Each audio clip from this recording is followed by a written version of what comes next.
Hello guys, welcome back to my new tutorial. So guys, in this video I'm gonna show you a new update of Google Adsense.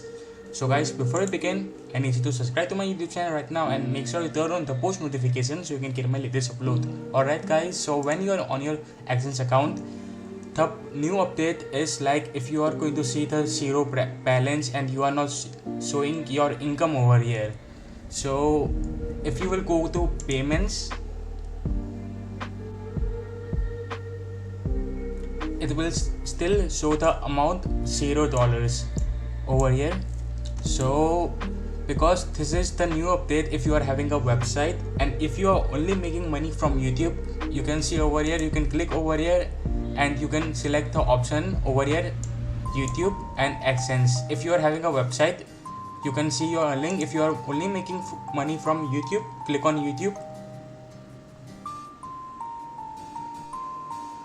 So as you can see over here, your links will appear, and if you will go over here AdSense for YouTube, as you can see over here balance, because this is a new update of Google Adsense.